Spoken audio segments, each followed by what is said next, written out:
Hi everyone. आज के video में देखेंगे साइकोलॉजी का most important topics human memory व्याख्या सहित जो आपके एग्जाम के पॉइंट ऑफ व्यू से काफ़ी ज़्यादा इम्पोर्टेंट है। आज का वीडियो नंबर 33 है। इससे पहले हमने 32 प्रैक्टिस से टॉपिक वाइज कंप्लीट कर चुके हैं। अगर आपने वीडियो नहीं देखा है तो आप जाकर वो सारे वीडियो प्ले लिस्ट में चेकआउट कर सकते हो।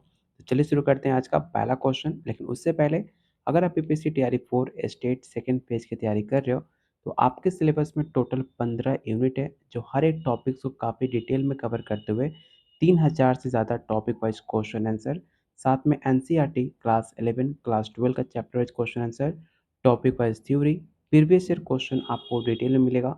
साथ में GK GS math reasoning arts of teaching language paper हर एक चीज़ कंप्लीट में आपको दिया जा रहा है। साथ में आपको साइकोलॉजी का ग्रुप जिसमें आपको डेली क्यूज मिलेगा, जो जिसमें डेली बहुत सारे बच्चे ज्वाइन कर रहे हैं और डेली क्यूज अटेम्प्ट करके अपना प्रैक्टिस और बेहतरीन कर रहे हैं। साथ में उनके साथ आप ग्रुप डिस्कशन भी कर सकते हो। ये सब कुछ मिलेगा सिर्फ 500 में। साथ में आपको गाइड भी किया जाएगा कैसे एग्ज़ाम की तैयारी करनी है, किस तरह आपको एग्ज़ाम फर्स्ट अटेम्प्ट में पेपर क्वालिफाई कर सकते हो, कैसे मैंने खुद का पेपर क्वालिफाई किया। हर एक चीज़ आपको डिटेल में बताया जाएगा। लेने के लिए आप इस नंबर पे व्हाट्सएप या कॉल करके अधिक जानकारी ले सकते हो, क्योंकि डेली इससे बहुत सारे बच्चे ज्वाइन कर रहे हैं। अगर आप भी सीरियस हो तो इस नंबर पे व्हाट्सएप कॉल आप कर सकते हो। तो चलिए शुरू करते हैं आज का पहला क्वेश्चन। लेकिन उससे पहले कुछ इंपॉर्टेंट पॉइंट्स जो आपको पता होना चाहिए, जो एग्जाम में बार बार पूछे जाते हैं। जैसे कि स्मृति की परिभाषा क्या होता है। जो आपकी मेमोरी होती है, एक मस्ती की वो क्षमता होती है जहाँ पर जानकारी को इनकोड और स्टोर और पुनः प्राप्त करने की सहायता होती है। अगला पॉइंट है, मेमोरी कितने प्रकार की होती है। तो आपको पता होगा, मैंने ऑलरेडी मेमोरी टॉपिक कई बार वीडियो में कंप्लीट कर चुका हूँ। मेमोरी आपके 3 प्रकार की होती है। पहला होता है सेंसरी, दूसरा होता है शॉर्ट टर्म और तीसरा होता है लॉन्ग टर्म। तो सेंसरी मेमोरी होती क्या है। तो सेंसरी मेमोरी ऐसी जानकारी जो सिर्फ 1 से 2 सेकंड के लिए आपकी मेमोरी को स्टोर कर पाए, उसे कहा जाता है सेंसरी मेमोरी। शॉर्ट टर्म किसे कहते हैं, जो ऐसी मेमोरी जो आपके इन्फॉर्मेशन को होल्ड कर पाए 15 से 30 सेकंड तक, एक लिमिटेड कैपेसिटी, एक क्षमता समिति के अनुसार, उसे कहा जाता है शॉर्ट टर्म मेमोरी। तीसरा होता है लॉन्ग टर्म मेमोरी, जिसमें आपको कितना भी नॉलेज होता है परमानेंट आपके माइंड में स्टोर होता है, उसे कहा जाता है लॉन्ग टर्म मेमोरी। ये क्वेश्चन कई बार एग्जाम में पूछा जा चुका है। कई बार आपके एग्जाम में स्टेजेस पूछे जाते हैं कि मेमोरी के स्टेजेस कितने होते हैं। याद रखिएगा, मेमोरी के जो स्टेज होते हैं वो भी 3 तरह के होते हैं। पहला होता है इनकोडिंग, दूसरा होता है स्टोरेज और तीसरा होता है पुनः प्राप्ति। हर एक पॉइंट को मैंने काफ़ी इसमें डिटेल में दिया गया है। इसका पीडीएफ कहाँ मिलेगा, तो इसका पीडीएफ डाउनलोड करने के लिए जो आप पेड ग्रुप ज्वाइन करोगे, जिसका कीमत है सिर्फ 500, जिसमें आपकी हर एक चीज़ आपको डिटेल में दिया जा रहा है। क्लासेस ओवर होने के बाद इस पीडीएफ को उस ग्रुप में शेयर कर दिया जाएगा। अगला पॉइंट है फैक्टर अफेक्टिंग मेमोरी, मतलब जो आपका मेमोरी को प्रभावित करने वाले कारक कौन कौन से होते हैं। तो याद रखिएगा, पहला होता है अटेंशन, दूसरा रिपीटेशन, एसोसिएशन और चौथा होता है स्ट्रेस एंड स्लीप। ठीक है। इसके सुधारने के लिए कुछ इम्प्रूवमेंट टेक्निक होती हैं, जैसे कि स्मृति संकेत हो गया, चंकिंग हो गया, माइंड मैपिंग हो गया, रेगुलर रिवीजन, जिससे आपका मेमोरी शार्प और काफ़ी बेटर हो जाता है। ये कुछ इंपॉर्टेंट पॉइंट्स से आपके एग्जाम के पॉइंट ऑफ व्यू से काफ़ी इंपॉर्टेंट है, इसे आप ध्यान में रखिएगा। तो आज का पहला क्वेश्चन आपको बताना है कि मानव स्मृति का सबसे मूलभूत प्रकार कौन सा है। पहला ऑप्शन अल्पकालिक, दीर्घकालिक, संवेदी, प्रक्रियात्मक, इनमें से कोई नहीं या एक से अधिक। आपको बताना है क्वेश्चन 1 का राइट आंसर क्या होगा। ये सेम क्वेश्चन आपके प्रीवियस ईयर क्वेश्चन में पूछे जा चुके हैं, आप इसे ध्यान रखिएगा।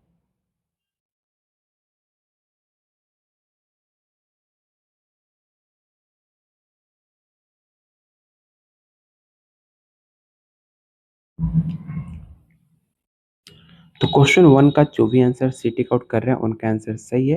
याद रखना, संवेदी स्मृति सबसे मूलभूत प्रकार की स्मृति होती है जो कि क्षणिक रूप से सूचनाओं को संग्रहित करती है और बहुत ही अल्पकालिक होती है। इसे आप याद रखिएगा, ऑप्शन सी इसका राइट आंसर होगा। अगला क्वेश्चन है, दीर्घकालिक स्मृति में सूचनाओं को संग्रहित करने की क्षमता कैसी होती है। How is the capacity of long term memory. असीमित, सीमित, केवल 7 ± 2 आइटम तक, सेकंडों में गायब हो जाती है, या इनमें से कोई नहीं या एक से अधिक।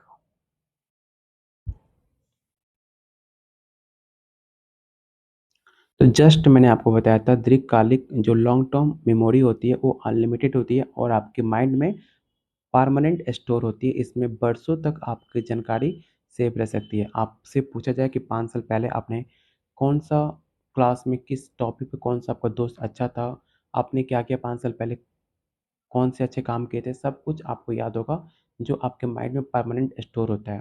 चाहे आपकी पहली गर्लफ्रेंड हो, चाहे आपका पहला ब्रेकअप, हर टाइम आपको माइंड में याद रहता है क्योंकि ये सब आपके लॉन्ग टर्म मेमोरी के अंदर संग्रहित होते हैं। इसका जो राइट आंसर होगा ऑप्शन नंबर आपका ए हो जाएगा असमिति। क्वेश्चन नंबर 3 आपको बताना है कि अल्पकालिक स्मृति की जानकारी कितने समय तक बनी रहती है? पहला ऑप्शन 1 से 2 सेकंड, 5 से 10, 15 से 30, 5 से 10 या 1 से अधिक या इनमें से कोई नहीं। जस्ट मैंने आपको बताया था अल्पकालिक जिसे आप शॉर्ट टर्म मेमोरी कहते हो, उसे कितने समय तक आपके इन्फॉर्मेशन को स्टोर किया जा सकता है।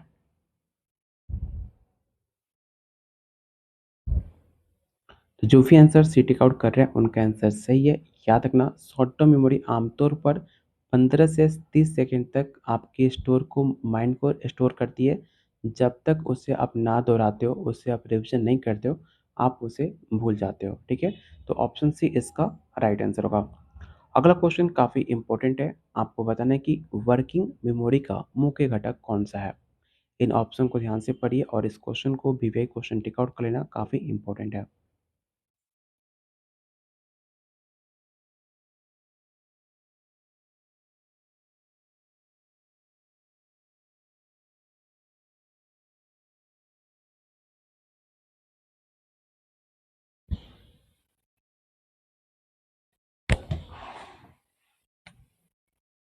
तो क्वेश्चन 4 का जो राइट आंसर होगा ऑप्शन नंबर आपका ए हो जाएगा सेंट्रल एग्जीक्यूटिव। होता क्या है? तो वर्किंग मेमोरी का सबसे इम्पोर्टेंट घटकों में से एक माना जाता है सेंट्रल एग्जीक्यूटिव को, जो कि आपके मल्टीपल रेस्पॉन्स को नियंत्रण करने का कार्य करता है। Option number A. Long term memory किस प्रकार में वर्गीकृत किया जाता है? पहला ऑप्शन एपिसोडिक, सिमेंटिक, प्रक्रियात्मक या घोषणात्मक, संवेदी या अल्पकालिक, केवल एपिसोडिक या इनमें से कोई नहीं या एक से अधिक। इस क्वेश्चन को ध्यान से आप ऑप्शन को टिक आउट कीजिएगा।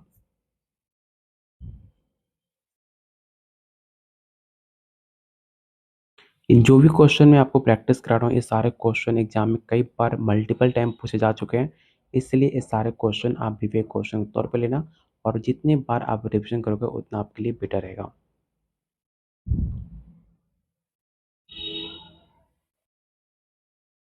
तो क्वेश्चन 5 का जो भी आंसर बी टिक आउट कर रहे हैं उनका आंसर आपका सही है, याद रखना।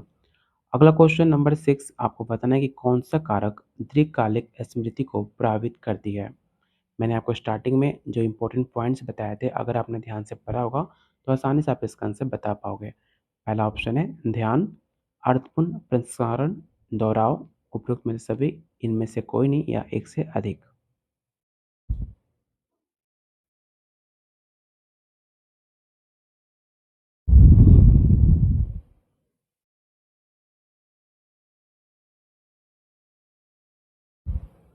तो क्वेश्चन 6 का जो भी आंसर डी टिक आउट कर रहे हैं उनका आंसर सही है। याद रखना ध्यान, अर्थपूर्ण प्रसंस्करण, दोहराव, ये तीनों आपको दीर्घकालिक स्मृति को प्रभावित करते हैं, इसलिए इसका right answer option number D होगा।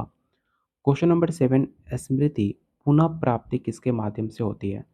मतलब जो आपका मेमोरी होता है किस वजह से उसे पुनः प्राप्त करते हैं, आपको ये बताना है किस मोड में। पहला ऑप्शन पुनः पहचानना, पुनः निर्माण, रिकॉल या ऑल ऑफ द अबव या इनमें से कोई नहीं या एक से अधिक। क्वेश्चन काफ़ी आसान है, आसानी से आप इसका आंसर बता पाओगे।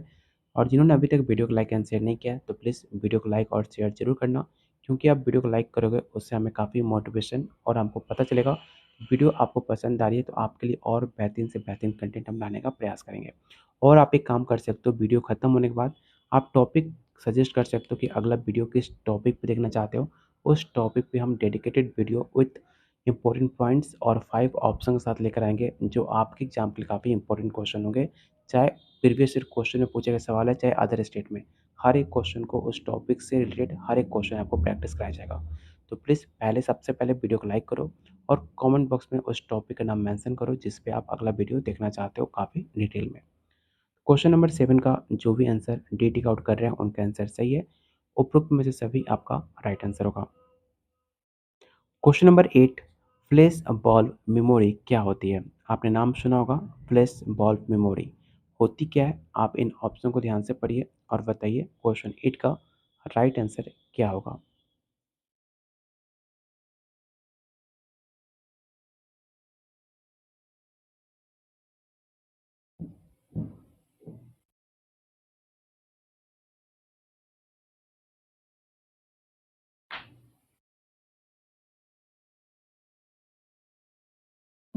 तो क्वेश्चन 8 का जो भी आंसर बी, सी कर रहे हैं सबका आंसर गलत है। इसका जो राइट आंसर होगा ऑप्शन नंबर आपका ए हो जाएगा। याद रखना, फ्लैश बल्ब मेमोरी एक अत्यधिक स्पष्ट और विस्तृत स्मृति होती है जो किसी भी भावनात्मक रूप से महत्वपूर्ण घटना से जुड़ी होती है। तो क्वेश्चन 8 का जो राइट आंसर होगा ऑप्शन नंबर ए हो जाएगा। अगला क्वेश्चन आपको बताना है कि इकोइक मेमोरी मुख्य रूप से किस प्रकार की जानकारी से संबंधित होती है? ये सेम क्वेश्चन आपके प्रीवियस ईयर क्वेश्चन में पूछा जा चुका है। इसे आप विवेक क्वेश्चन टिक आउट कर लेना और बताइए क्वेश्चन 9 का राइट आंसर क्या होगा?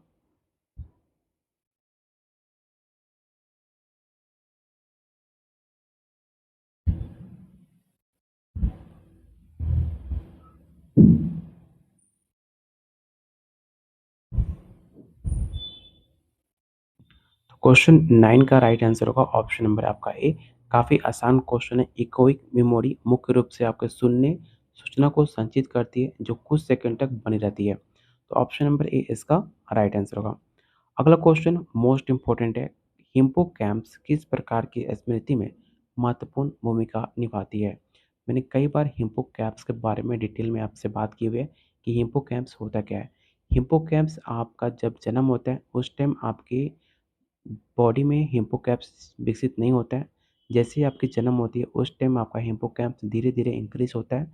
तभी आपसे अगर पूछा जाए कि आपकी एज 1 से 2 साल में आपने क्या-क्या, कौन आपके क्या थे, आपको कोई भी मेमोरी 1 से 2 साल के अंदर आपको याद नहीं होगी आपके बचपन की।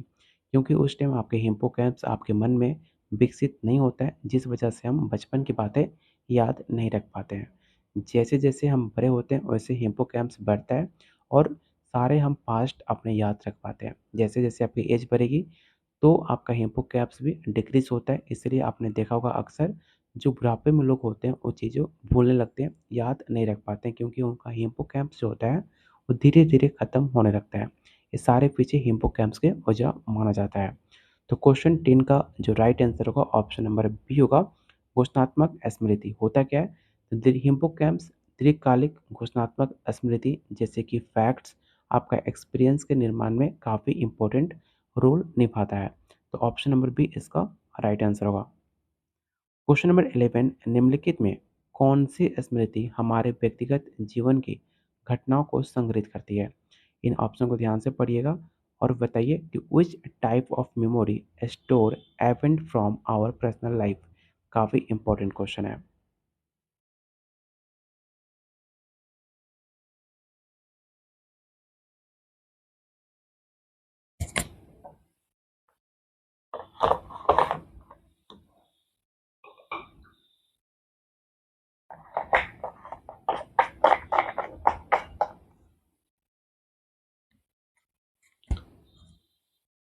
तो क्वेश्चन 11 का जो राइट आंसर होगा ऑप्शन नंबर सी होगा। एपिसोडिक मेमोरी होता क्या है? तो एपिसोडिक मेमोरी हमारे व्यक्तिगत अनुभव, जीवन की घटनाओं से संबंधित होती है। जैसे कि पहली बार स्कूल जाना, जन्मदिन मनाना, ये सब आपके एपिसोडिक मेमोरी का पर्सनल एक्सपीरियंस, पर्सनल अनुभव है, जो कि राइट आंसर होगा option number C. Question number 12, अल्पकालिक स्मृति कितने समय तक रहती है? जस्ट मैंने आपको बताया था शॉर्ट टर्म जो मेमोरी होती है 7 से प्लस माइनस 2 आइटम तक होती है जो कुछ सेकंड 20 से 30 सेकंड मान सकते हो जो आपके माइंड में स्टोर रहती है। इसका राइट आंसर क्या होगा? तो क्वेश्चन 12 का जो राइट आंसर होगा ऑप्शन नंबर डी, कुछ सेकंड से कुछ मिनटों तक आपके माइंड में स्टोर रहता है। मस्तिष्क का कौन-सा भाग नई यादों के निर्माण के लिए जिम्मेदार होता है? Which part of the brain is responsible for forming new memory? जो आपके माइंड में जो नए-नए ख़्याल आते हैं, जो नए-नए भाग उभरते हैं, किस वजह से उभरता है आपको ये बताना है। पहला ऑप्शन है cerebellum, hippocampus, amygdala, cerebellum cortex, इनमें से कोई नहीं या एक से अधिक।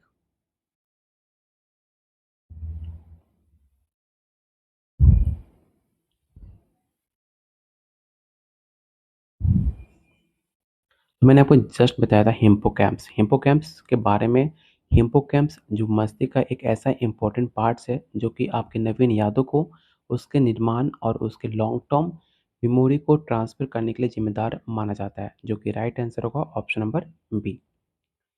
अगला क्वेश्चन मोस्ट इम्पोर्टेंट है, एमिगडाला का मुख्य कार्य क्या है? मैंने मल्टीपल टाइम आपको बताया हुआ है एमिगडाला का मुख्य कार्य क्या है। एक बार इन ऑप्शन को ध्यान से पढ़िए और बताइए क्वेश्चन 14 का राइट आंसर क्या हो सकता है?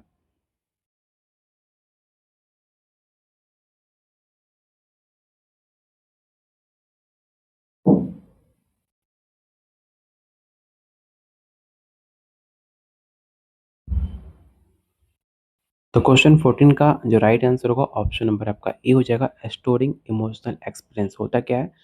याद रखना, एमिगडाला मस्तिष्क का वो पार्ट है जो कि आपके इमोशन, प्रतिक्रियाओं को और उनसे जुड़ी यादों को संग्रहित करता है। जैसे कि आपका डर या खुशी से जितनी भी जुड़ी घटनाएं होती हैं, वो सारे इमोशन रिस्पॉन्स को वो स्टोर करता है, जो कि राइट आंसर होगा option number A. Question number 15, स्मृति को पुनः प्राप्त करने की मुख्य विधि कौन सी है? What are the main method of memory retrieval? मतलब कुछ चीज़ें ऐसी आप भूल जाते हो, कुछ बात आपने सुना और किसी को बताने से पहले उस बात को भूल जाते हो, तो उसे हम याद करने की काफ़ी बार ट्राई करते हैं। तो किस वजह से, किस मेथड से हम उसे याद कर पाते हैं, आपको ये बताना है इन ऑप्शन को ध्यान से देखने के बाद।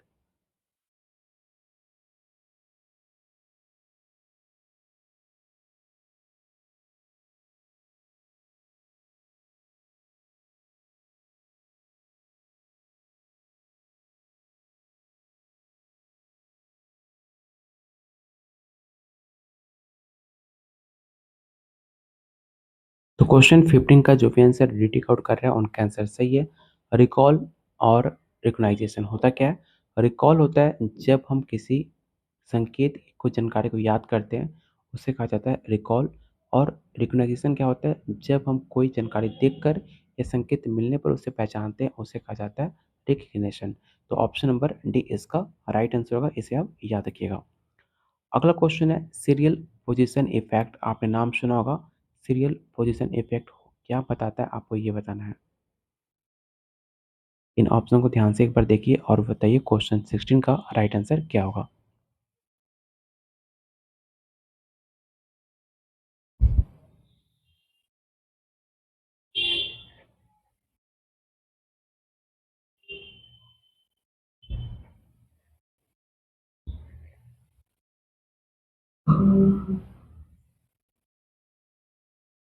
तो क्वेश्चन नंबर 16 का जो राइट आंसर होगा ऑप्शन नंबर आपका ए हो जाएगा।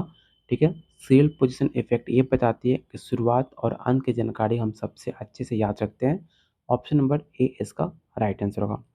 अगला क्वेश्चन काफ़ी इंपॉर्टेंट है, कौन सा भाग एल्जाइमर रोग के सबसे अधिक इफेक्ट करता है? Hippocampus, cerebellum, Broca's area, amygdala या इनमें से कोई नहीं या एक से अधिक।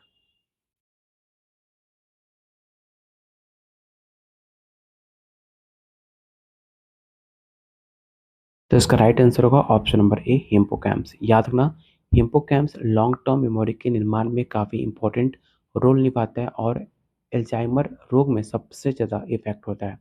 तो ऑप्शन नंबर ए इसका राइट आंसर होगा। क्वेश्चन नंबर 18, दीर्घकालिक स्मृति में सूचना संग्रहित करने की प्रमुख विधि क्या है? एक बार इन ऑप्शन को ध्यान से पढ़िए और जिन्होंने अभी तक वीडियो को लाइक एंड शेयर नहीं किया है, प्लीज़ आप लोगों से रिक्वेस्ट है कि वीडियो को लाइक और शेयर करना, क्योंकि आपका एक लाइक हमें काफ़ी मोटिवेट करेगा आपके लिए और बेहतरीन से बेहतरीन कंटेंट लाने का। और आप टॉपिक भी सजेस्ट ज़रूर करना कि अगला वीडियो किस टॉपिक पे देखना चाहते हो। उस टॉपिक पे हम काफ़ी डिटेल वीडियो और उससे जितने भी प्रीवियस ईयर क्वेश्चन हो, चाहे आपका बिहार, बीपीएससी, स्टेट, चाहे अदर स्टेट का एग्ज़ाम, वो सारे क्वेश्चन उस टॉपिक से रिलेटेड आपको प्रैक्टिस कराया जाएगा, जो आपके एग्ज़ाम के लिए बेटर है। तो उस टॉपिक का नाम वीडियो खत्म होने के बाद आप मेंशन कीजिएगा कमेंट बॉक्स में, अगला वीडियो उस टॉपिक पे हम लेकर आएँगे। क्वेश्चन नंबर 18 का जो भी आंसर सी टिक आउट कर रहे हैं, उनका आंसर सही है। याद रखना, अर्थपूर्ण एन्कोडिंग का उपयोग लॉन्ग टर्म मेमोरी को जानकारी को अस्थायी रूप से स्टोर करने के लिए किया जाता है, इसे आप याद रखिएगा। क्वेश्चन नंबर 19, कौन-सा सिद्धांत ये दर्शाता है कि नई जानकारी पुरानी जानकारी के आक्षेप कर सकती है? पहला option disuse theory, interference, decay theory, पुनः संरचना थ्योरी या इनमें से कोई नहीं या एक से अधिक। इस क्वेश्चन को आप विवेक क्वेश्चन टेक आउट कर लेना, काफ़ी इंपॉर्टेंट है।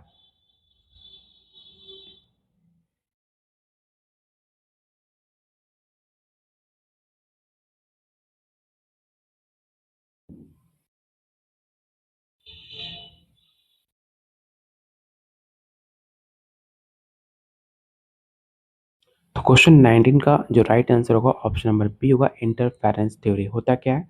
तो इंटरफेरेंस थ्योरी ये बताती है कि नई और पुरानी जानकारी आपस में जब मिलती है तो उसे एक्सेप्ट कर सकती है, जिससे भूलने की संभावना बढ़ जाती है।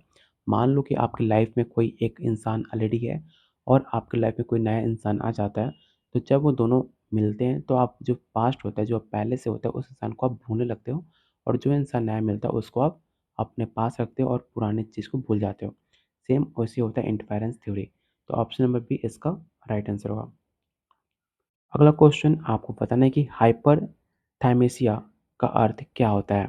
एक बार इन ऑप्शन को ध्यान से पढ़िए और ध्यान से पढ़ना क्योंकि क्वेश्चन काफ़ी इंपॉर्टेंट है। हाइपरथाइमेसिया का अर्थ क्या होता है?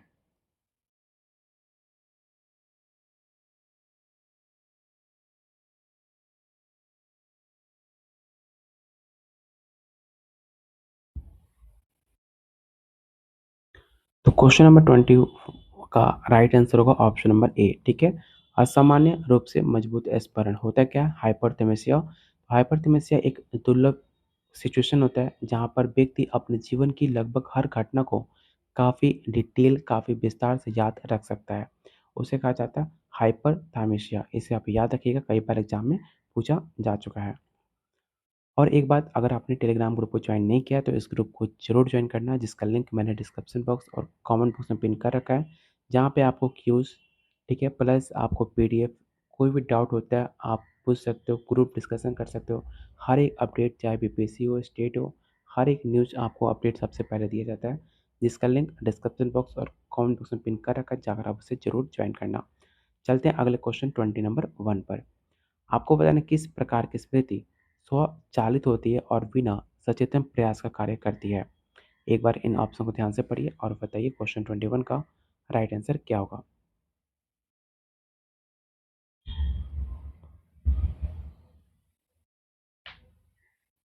तो इसका राइट आंसर होगा ऑप्शन नंबर बी, ठीक है। प्रक्रियात्मक स्मृति स्वचालित होती है, जैसे कि साइकिल चलाना, टाइपिंग करना, इस सब आपके प्रक्रियात्मक स्मृति के अंतर्गत आता है।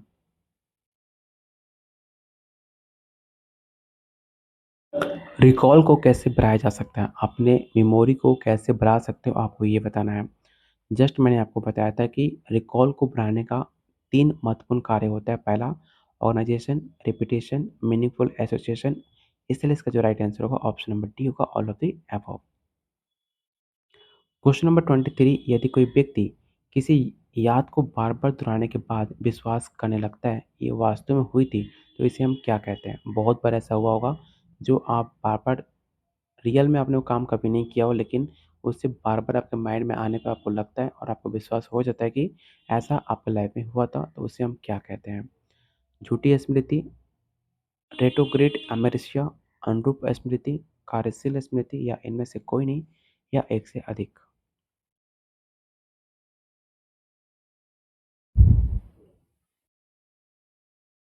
तो क्वेश्चन 23 का जो राइट आंसर होगा ऑप्शन नंबर ए होगा, झूठी स्मृति।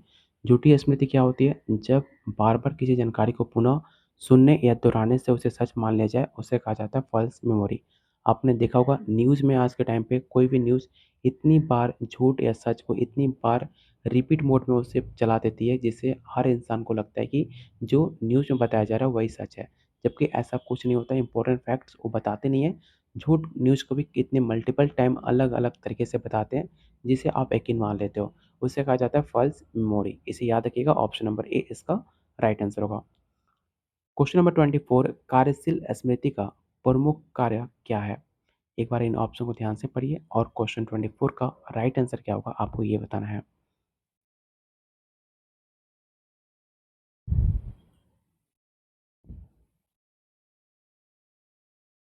तो क्वेश्चन 24 का जो राइट आंसर होगा ऑप्शन नंबर आपका बी हो जाएगा, सूचना संसाधित करना, ठीक है? जो कि कार्यशील स्मृति अल्पकालिक रूप से किसी भी जानकारी को संशोधित करने का कार्य करती है, इसे आप याद रखिएगा।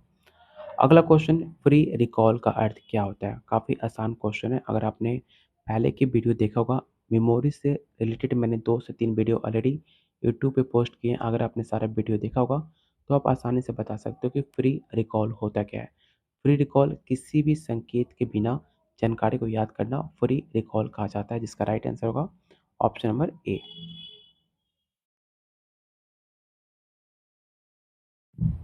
अगला क्वेश्चन, कॉग्निटिव लोड थ्योरी किससे संबंधित है? पहला ऑप्शन है स्मृति क्षमता, जानकारी को संशोधित करने की सीमा, कार्यशील स्मृति का भार, उपरोक्त में से सभी या एक से अधिक या इनमें से कोई नहीं।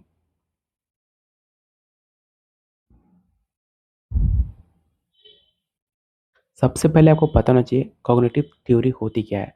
तो कॉग्निटिव लोड थ्योरी ये दर्शाती है कि हमारे कार्यशील स्मृति में जानकारी संशोधित करने की एक सीमा होती है, जो कि राइट आंसर होगा ऑप्शन नंबर डी। अगला क्वेश्चन, पुनः स्मरण दौरान कॉन्टेक्स्ट डिपेंडेंट मेमोरी का अर्थ क्या होता है? याद रखिएगा, कॉन्टेक्स्ट डिपेंडेंट मेमोरी का अर्थ होता है हम किसी जानकारी को उसकी वातावरण में बेहतर याद कर सकते हैं जहाँ हमने उसे सीखा था। ऐसा बहुत बार होता है, जो आप थ्योरेटिकल नॉलेज कितना ही पढ़ लो, लेकिन जब तक आप उसे प्रैक्टिकली जहाँ पे सीखते हो, वो चीज़ आपको लॉन्ग टर्म तक आपके माइंड में स्टोर रहता है। तो जो क्वेश्चन नंबर 27 का राइट आंसर क्या होगा? तो ऑप्शन नंबर ए हो जाएगा। अगला क्वेश्चन, किस प्रकार की भूलने की प्रक्रिया टिप ऑफ द टोंग कहलाती है? ये सवाल कई बार एग्जाम में पूछे जा चुके हैं, इसे आप रट्टा मार लेना क्योंकि क्वेश्चन काफ़ी इंपॉर्टेंट है। टिप ऑफ द टोंग, एक बार ऑप्शन को ध्यान से पढ़ो और बताओ टिप ऑफ द टोंग होता क्या है, इसकी प्रक्रिया क्या होती है? ऐसा आपने बहुत बार देखा होगा कि ऐसा बहुत सारे ऐसे शब्द होते हैं जो आपके मन में होते हैं, लेकिन आप उसे बोल नहीं पाते हो। आपको लगता है कि आपको याद है, लेकिन अंदर से वो निकल नहीं पा रहा। वो सडनली ऐसा बहुत बार आपके साथ, मेरे साथ भी ऐसा हुआ है। उसे कहा जाता है टिप ऑफ द टोंग, ठीक है?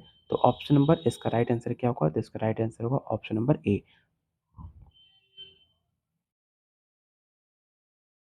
क्वेश्चन नंबर 29, कौन सा कारक झूठी स्मृति को उत्पन्न कर सकता है? कौन सा ऐसा फैक्टर है जो कि आपके फॉल्स मेमोरी को क्रिएट कर सकता है, आपको ये बताना है। पहला ऑप्शन है सुझाव, बार बार दोहराना, एक्सटर्नल इन्फ्लुएंस या ऑल ऑफ द अबव, या इनमें से कोई नहीं या एक से अधिक। तो इसका राइट आंसर क्या होगा? तो ऑप्शन नंबर डी होगा, ऑल ऑफ द अबव। और आज का लास्ट और मोस्ट इम्पोर्टेंट क्वेश्चन आपको बताना है कि ड्यूल कोडिंग थ्योरी होती क्या है, इसका अर्थ क्या होता है? आपने पढ़ा होगा ड्यूल कोडिंग थ्योरी। तो एक बार ऑप्शन को ध्यान से पढ़ो और मुझे बताओ ड्यूल कोडिंग थ्योरी होता क्या है?